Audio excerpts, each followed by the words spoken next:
ಯಾಕೆ ಅಂತಂದರೆ ಅಡಿಗೆ ಮನೆ ಜವಾಬ್ದಾರಿ ಅತ್ಯಂತ ಎಲ್ಲ ಕಾರ್ಯಕ್ರಮದ ಕೇಂದ್ರ ಬಿಂದು ಅದು ಊಟದಲ್ಲಿ ಇರ್ತದೆ.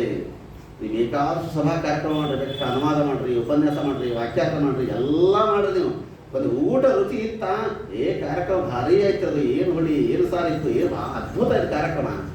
ನೀವು ಬೇಕಾದಷ್ಟು ಅನುವಾದ ಮಾಡಿರ್ಬೋದು, ಬೇಕಾದಷ್ಟು ಉಪನ್ಯಾಸ ಮಾಡಿರ್ಬೋದು, ಊಟದಲ್ಲಿ ಏನಾದ್ರು ವ್ಯತ್ಯಾಸ ಆಯ್ತದಂದ್ರೆ ಏನು ಕಾರ್ಯಕ್ರಮನೋ ಏನೋ ಒಂದು ಹುಳಿ ಉಪ್ಪಿಲ್ಲ ಖಾರಿಲ್ಲ ಏನೋ ಒಂದು ಮಾಡಿರೋ ಕಾರ್ಯಕ್ರಮ.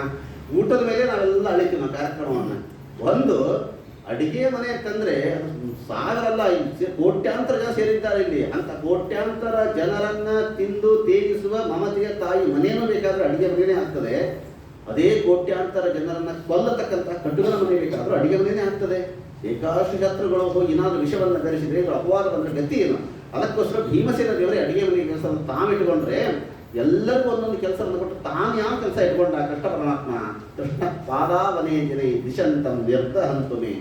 ಬಂದಂತಹ ಎಲ್ಲ ಬ್ರಾಹ್ಮಣರ ಪಾದ ತೊಳೆಯುವುದು, ಊಟ ಮಾಡಿದ ಎಲೆಯನ್ನು ತೆಗೆಯತಕ್ಕಂಥ ಕೆಲಸ ನಂತರ ಎಂಜಿಲ್ ಹೋಮ ಮಾಡೋ ಕೆಲಸವನ್ನು ಕೃಷ್ಣ ತಾನು ತಗೊಂಡಿದ್ದಂತೆ.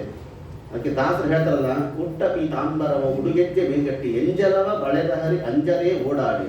ಅಂದರೆ ಆ ಯಜ್ಞದಲ್ಲಿ ಎಷ್ಟು ಜನ ಭಾಗವಹಿಸಿದ್ರು ಅಂತಂದರೆ ಮಹಾಭಾರತ ಒಂದು ಸಂಖ್ಯೆಯನ್ನು ಕೊಡ್ತದೆ. ಒಂದು ಸಲ 1,00,000 ಜನರ ಭೋಜನವಾದರೆ ಅಲ್ಲಿ 1 ಗಂಟೆ ಬಾರಿಸ್ತಾ ಇರ್ತದೆ. ಥಂಡ 1 ಗಂಟೆ ಬಾರಿಸ್ತಂತೆ. 1 ಗಂಟೆ ಬಾರಿಸಿದ್ರೆ 1,00,000 ಜನರ ಭೋಜನ ಆಗಿದೆ ಅಂತ. ಹಾಗೆ ಎಷ್ಟು ಸರ್ತಿ ಗಂಟೆ ಬಾರಿಸ್ತು ಅಂತಂದರೆ ಎಡೆಬಿಡದೆ ಡಣ ಡಣ ಡಣ ಬಾರಿಸ್ತಾನೇ ಇರ್ತದೆ ಗಂಟೆ. ಇದೇನಂದ್ರೆ ಕೇಳಲಿಕ್ಕಾಯಿಲ್ಲ ಅಂತಂದ್ರೆ ಕೇಳಲಿಕ್ಕೆಲ್ಲ ಸತ್ಯವಾಗಿ ಇದ್ದದ್ದು. ಅನೇಕ ದೊಡ್ಡ ಜಾಗ ಇತ್ತು, ಒಂದು ಕಡೆ 1,00,000 ಭೋಜನ ಆದ ತಕ್ಷಣ 1 ಗಂಟೆ, ಅಷ್ಟರಲ್ಲಿ ಒಂದು ಜಾಗ ಆಗ್ತಾ ಇತ್ತು, ಅಷ್ಟರಲ್ಲಿ ಮತ್ತೊಂದು ಕಡೆಗೆ. ಅಲ್ಲಿ ಇದು ನಿಜನಾ ಸತ್ಯನಾ ಅಂತ ಅಂದ್ಕೊಂಡ್ರೆ ವಿಚಾರ ಮಾಡಿ ನೋಡ್ರಿ. ನಾವೇ ಇಲ್ಲಿ ಬೇಕಾದ ಕಾರ್ಯಕ್ರಮ ಮಾಡ್ತಿಲ್ಲ, ರಾಯರ ಆರಾಧನೆ ಮಾಡ್ತೇವೆ, ಮಧ್ಯಾಹ್ನ ಮಾಡ್ತೇವೆ. ಒಂದು ಪಂಕ್ತಿ ಊಟ ಮುಗಿಸಿ ಅವರೆಲ್ಲ ಹೊರಗೆ ಕಳಿಸಿ ಎಂಜಲ್ ಹೋಮ ಮಾಡಿ ಇನ್ನೊಂದು 2 ಪಂಕ್ತಿ ಊಟಕ್ಕಾಗಿ ಎಷ್ಟೊತ್ತು ತೋರಿಸ್ತೀವಿ ನಾವು? 1 ತಾಸು. ಅಪ್ಪವ 2 ತಾಸಲ್ಲಿ 2 ಪಂಕ್ತಿ ಊಟವನ್ನು ನಾವೇ ಮುಗಿಸ್ತೀವಿ.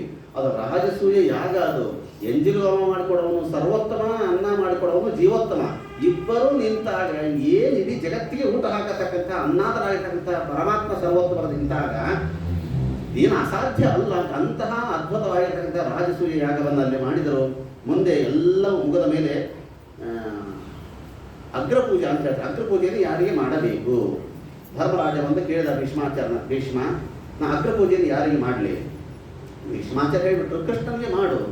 ಇಲ್ಲಿ ಒಂದು ಸುರಕ್ಷಿತವಾಗಿ ನಡೆದುಕೊಂಡು ಬಂದಂತಹ ಒಂದು ಯಜ್ಞ ಇಲ್ಲಿ ಕೋಲಾಹಲ ಶುರುವಾಯಿತು. ಯಾಕೆ ಕೃಷ್ಣನಿಗೆ ಅಗ್ರಪೂಜೆ ಮಾಡು ಅಂತ ಯಾಕೆ ಹೇಳಿದರು ಭೀಷ್ಮಾಚಾರ್ಯರು? ಇಲ್ಲ, ಅವನು ಸರ್ವೋತ್ತಮ, ಅದಕ್ಕಾಗಿ ಮಾಡು ಅಂತ ಹೇಳಿದರು. ಅದು ಸರ್ವೋತ್ತಮ ಅಂತಲೇ ಆಗಿದ್ದರೆ 3 ರೂಪದಿಂದ ಇದ್ದಲ್ಲ ಪರಮಾತ್ಮ. ವೇದವ್ಯಾಸ ದೇವರಿಗೆ ಮಾಡು ಅಂತ ಹೇಳ್ಬೋದಾಗಿತ್ತು, ಪರಶುರಾಮ ದೇವರಿಗೆ ಮಾಡು ಅಂತ ಹೇಳ್ಬೋದಾಗಿತ್ತು. ಯಾಕೆ ಕೃಷ್ಣನಿಗೆ ಮಾಡು ಅಂತ ಯಾಕೆ ಹೇಳಿದರು ಅಂತಂದರೆ, ಕೃಷ್ಣನಿಗೆ ಮಾಡು ಅಂತ ಹೇಳಿದ್ರೆ ಜಗಳ ಆಗಬೇಕು. ವಾದೇ ಜಾಯತೆ ತತ್ವಬೋಧ. ಎಷ್ಟು ಜಗಳ ಆಗತ್ತೋ ಅಷ್ಟು ತತ್ವ ನಿರ್ಣಯ ಆಗತ್ತೆ ಅನ್ನೋದಕ್ಕೋಸ್ಕರವಾಗಿ ಭೀಷ್ಮಾಚಾರ್ಯ ಹೇಳಿದಂತೆ ಹಾಗೆ. ಯಾಕೆಂದ್ರೆ ಅಗ್ರಪೂಜೆ ಮಾಡಲಿಕ್ಕೆ ಶಿಷ್ಪಾಲ ಹೇಳಿದ, ಅಗ್ರಪೂಜೆ ಮಾಡೋದಕ್ಕೆ ಒಂದಾದ ಕ್ವಾಲಿಫಿಕೇಶನ್ ಇರಬೇಕು. ಒಂದ ಜ್ಞಾನಿ ಇರಬೇಕು, ಇಲ್ಲ ಬ್ರಾಹ್ಮಣ ಇರಬೇಕು, ಇಲ್ಲ ಪುರೋಹಿತ ಇರಬೇಕು, ಇಲ್ಲ ಕೊನೆಗೊಂದು ಮುದುಕಾದ್ರೂ ಇರಬೇಕು, ವಯಸ್ಸಾದ್ರೂ ಆಗಿರಬೇಕು, ಇಲ್ಲ ಜಾತಿಯಾದ್ರೂ ದೊಡ್ಡದಿರಬೇಕು. ಯಾವುದೂ ಇಲ್ಲ. ಏನಿದೆ ಕೃಷ್ಣನ ಹತ್ರ? ವಯಸ್ಸಿನಲ್ಲಿ ದೊಡ್ಡವನ ಅಲ್ಲ, ಜ್ಞಾನಿನ ಅಲ್ಲ, ಬ್ರಾಹ್ಮಣನ ಅಲ್ಲ, ಪುರೋಹಿತನ ಅಲ್ಲ, ಋತ್ವಿಜನ ಅಲ್ಲ, ಯಾವುದೂ ಅಲ್ಲ. ಹೋಗಿ ಆ 800 ವರ್ಷದ ಮುದುಕನನ್ನು ಕೇಳ್ತಾ ಇದ್ದೀಯಲ್ಲ ನೀನು. ಭೀಷ್ಮಾಚಾರ್ಯ ಬೈತಾ ಇದ್ದಾರೆ, ಚೆನ್ನಾಗಿ ಬೈತಾ ಇದ್ದಾರಂತೆ. ಕೊನೆಗೆ ಕೃಷ್ಣ ಪರಮಾತ್ಮ ಅವರನ್ನು ಚಕ್ರದಿಂದ ಸಂಹಾರವನ್ನು ಮಾಡಿದ ಕಥೆಯನ್ನು ಕೂಡ ತಿಳಿಸಿಕೊಡ್ತಾರೆ.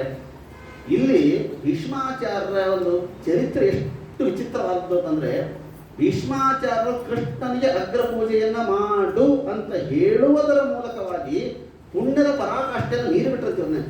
ಬಹಳ ಪುಣ್ಯ ಪಡ್ಕೊಂಡ್ಬಿಟ್ಟಿರ್ತಾರೆ. ಕೃಷ್ಣನಿಗೆ ಅಗ್ರಪೂಜೆ ಮಾಡು ಅಂತ ಹೇಳಿದ್ರಲ್ಲ, ಪುಣ್ಯದ ಮಟ್ಟಿಗೆ ಮೇಲೆ ಹತ್ತಿ ಹೋಗಿಬಿಟ್ರು. ಆದರೆ ಅದೇ ಭೀಷ್ಮಾಚಾರ್ಯರು ಮುಂದಿನ 4